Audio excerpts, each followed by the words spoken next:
here with the interviews for Lago Film Festival. I am Sofia Castro. I'm a part of the Moving Bodies selection that is going to be sharing a program of dance films at Lago Film Fest. We are here with Samantha Shay to interview here on her film Mother Melancholia. She's going to be one of our judges on the festival, on the screen dance selection. And we are here to talk with her about the film that you are going to be able to see at Lago. Here she is. Hi. Hi, Samantha. Thank you for joining us. If you would like to just introduce a little bit, just a presentation of the Mother Melancholia to anyone who would like to watch the film and hasn't seen it yet, what would you describe? How would you describe it? Oh my goodness. I would describe Mother Melancholia as a collage. I would describe it as we kind of call it like a eulogy for the end of the world as we know it. But I think it's much more than that. It's a intimate portrait of 4 women and an exploration of ecofeminism and how the climate crisis is both a political and deeply personal and spiritual issue. And the dance film emerges and is inspired by an album of the same title by an Icelandic composer named Sole. And so her music plays a huge part in the film. And we also shot the film in Iceland, which I think is really important. So there's a lot of beautiful yet eroding grief-stricken landscapes in the piece. And it moves between these big kind of massive subjects and the very intimate. And I think for me as a filmmaker, that was the only way to hit a massive subject, was through the most intimate way possible. It's by no means linear. As I said first, it's a collage, and I think all of my pieces, but Mother Melancholia most certainly, is a collage that creates a constellation of meaning that's kind of completed by the viewer. That's where the viewer participates in what the narrative can be. So it's kind of an intuitive narrative, if you will. Thank you. Well, one of my first questions is because you are also performing in this piece, and there's like you were the creator and you were the choreographer and you work with other performers. So how was your process with it? So what came first? Did the choreography, and how was the choreography or the story or the images or the setting? How did you balance working with all of this, being the creator yourself? I would say that I didn't prioritize one medium over the other. I always try to think of telling the best story by whatever means necessary. So there's always an inherent like interdisciplinarity to what I'm doing. So I wasn't like, okay, the choreography is first and then the image, it's always they all feed each other in like a continuous flow.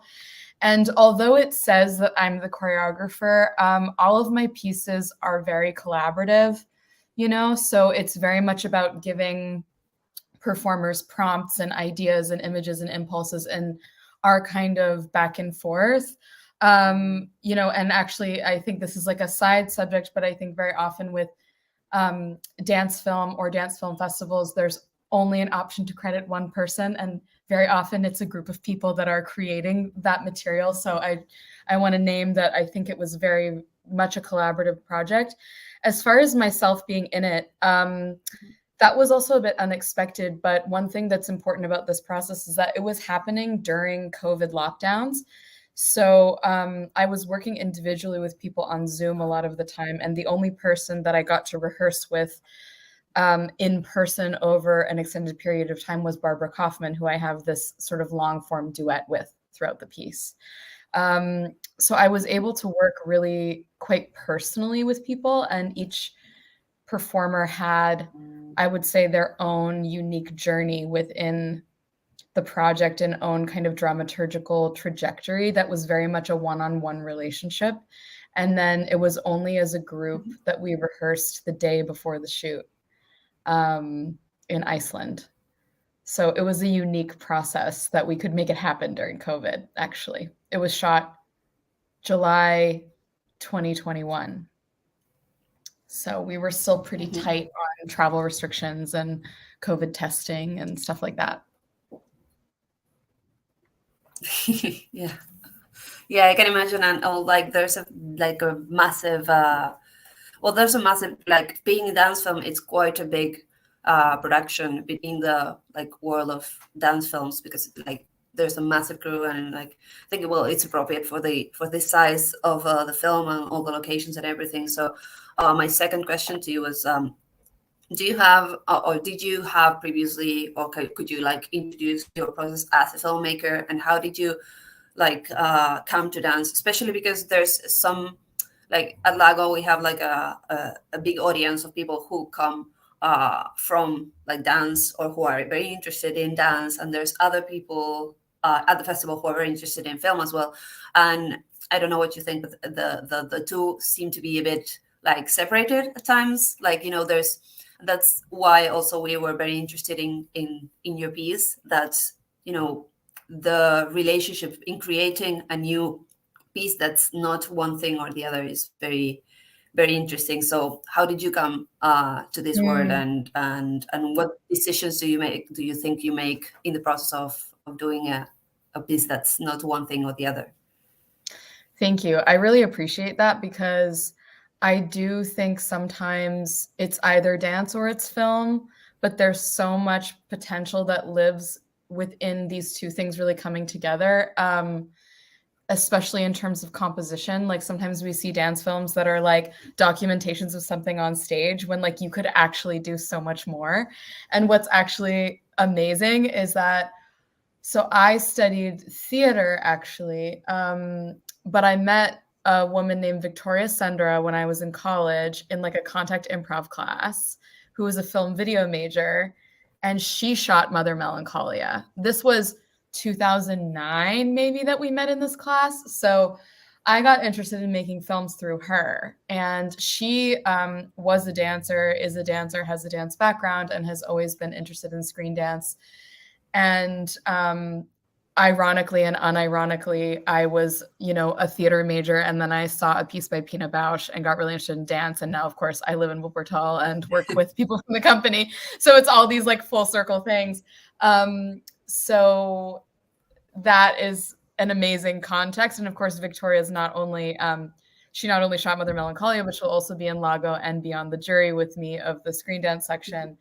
But yeah, I think like with this piece, in terms of both the cinematic and the filmic aspect, as well as the dance, is, like I said, I'm really passionate about, as I said before, like telling a story by whatever means necessary. So like, I never really separate out like disciplines, you know, and I think there's something really powerful about when disciplines cross each other, because I think sometimes you can tell a deeper truth through a poetic lens.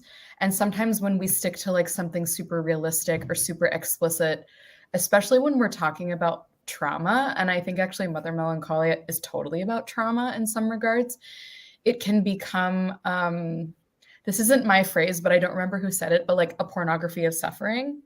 And I think that when you have something like, okay, it's a dance film, but also, you know, the color grading is such that it looks like a painting, and it's like underwater, and there's these half phrases, and then you see a woman acting in this super like contemporary realistic filmic way, and then suddenly it's dance. It's like the poetry actually carries the audience into a deeper emotional, spiritual state than if they were just like, I'm going to tell you the story of my life in this very realistic sense. That can almost be re-traumatizing, or it loses the space for the audience to participate because it's answered all the questions. So I really like to mix things up. And I think I was also really lucky that at Cal Arts, where I went to school, it's a great film school, and I got to take a lot of film classes. Not necessarily how to make films, but I watched a lot of great films. And I think that really inspired me in terms of storytelling. And I kind of accidentally started making films. I didn't go to film school, but I have a deep love for physicality and for image. And I think these are the reasons why I wanted to explore this in Mother Melancholia. And I don't think I consciously chose it. It just kind of, I went towards what I was attracted to and what would move me, you know? And there's a dog on my sofa. So that's my long, short answer there.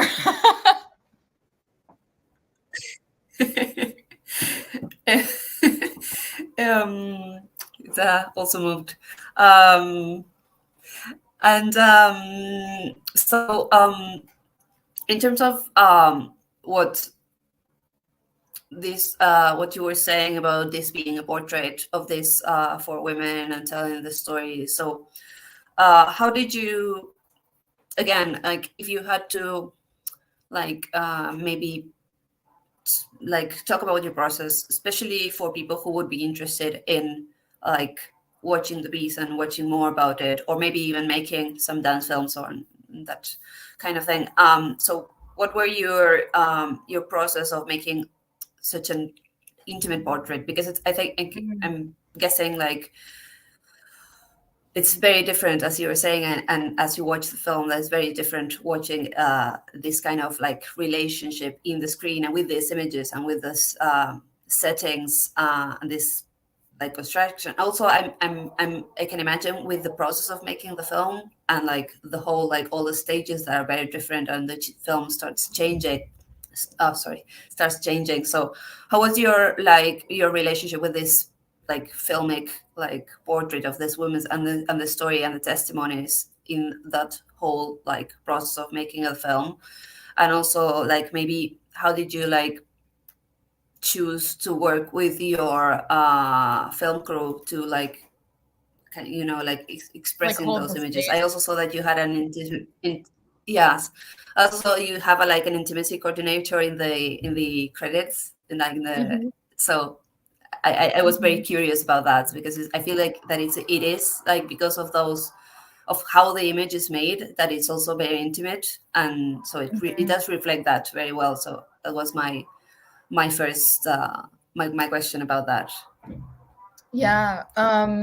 Well, I think because my main influences kind of come, like as an artist, come from like this post-war theater and dance and performance art period, my work does have a very autobiographical and personal bent. And kind of like no matter what I do, that's always what happens, is that people are sharing parts of themselves in my work, which I also think is like a tremendous responsibility on my part as a director, choreographer, leader.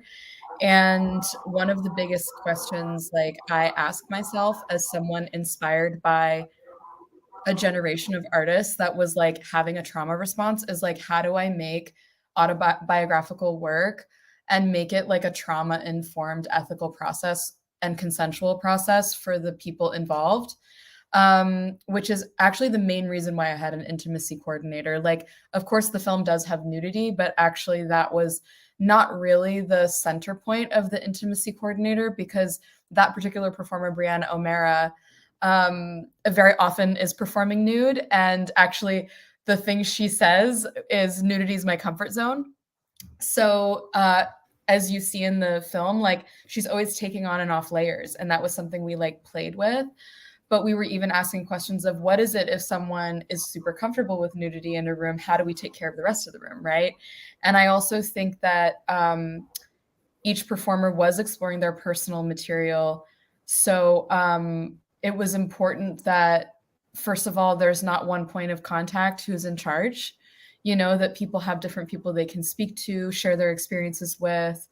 And that I also had someone to bounce things off of, like, hey, how do we want to talk about this thing? But like, for example, Brianna's solo in the beginning when she's talking to herself, like that was a very personal offering from her that we ended up scripting really precisely, because there wasn't really a clear line between what's this character and who's this person. So like so it's always about care, but it's not about fragility or fear, Like it's sort of assuming the resilience of each person, the spiritual and creative capacity of each person, and also recognizing, like I always say at the beginning of my processes with performers, like you are the author of your own experience. I encourage you to write a great story, and only you know the risk that you took in this process. So maybe what looks to somebody else like a very small risk is a very big risk for you. And I think that actually you feel those things when you watch a film or you watch a theater piece. And one thing that was interesting was Shalia LaTour, the actor, who also quite obviously is the only woman of color in the film. I actually hired a really good friend of mine who's a queer Black man, and he's a ritualist. And actually, Shalia has an ancestry related to voodoo. And she explored that with my dear friend and colleague. And like, so that was actually a very personal dive into her own ancestry as a Black woman in the United States. So we went like really deep with people, and really like I attuned to them. And like, I think every director, choreographer, like if they're doing their job, like they know that the highest potential of the work exists within their collaborators. And so how do you attune to each person to discover what is the story, the extraordinary story this person has to tell right now? And that is my goal. And also I want to give a shout out to Colleen Hughes, the intimacy coordinator, because she's incredible. Everyone should hire her. And I think also it was a unique, as I said, process in terms of intimacy. It wasn't just like, there's a sex scene, like, oh, she's going to take her top off. Because it's also like telling a story about your childhood is, for one person, is just as intimate or more intimate than someone taking their clothes off, you know? And I think opening up what intimacy is something that is smashing the patriarchy. And that is also what this film's about. So thank you for asking that question. Yeah, it is. I mean, I'm just, you can also like talk about this Lago, like because I think it's a very interesting thing too, that's very different in, like, let's say a stage performance. It's another thing that is not only about how the film is being shot, but how the film and how the performers are being like dealing with what they are working with in a film with, I don't know, like a camera crew and like lots of people looking at them very closely is very different. And the way of treating things is very different as well. So it's not only like, you know, technical. So thank you for a reply. Thank you for your reply, like a very extensive. But yeah, I think, well, I don't know if there's anything else because we're running out of time. This is like just to invite people again to watch Mother Melancholia, and you're going to be there, and Victoria, the cinematographer, again, is also going to be there.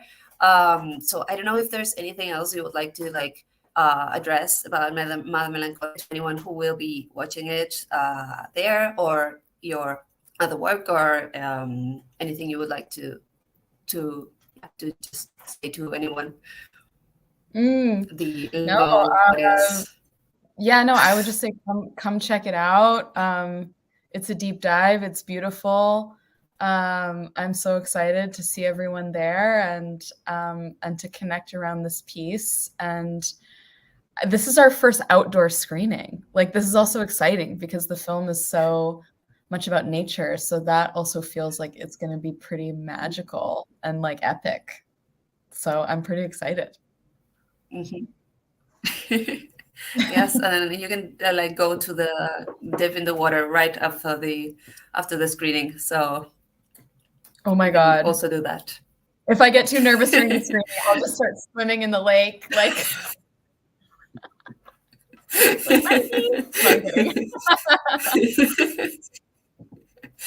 Well, I feel like we're doing a podcast now. So, okay. Well, thank you, everyone, and we'll see you at Lago. Thank you for watching, and I hope you enjoyed the film, and you hope you enjoy all the other films at Moving Bodies, the screeners section of Lago. Thank you. Thank you so much. Bye.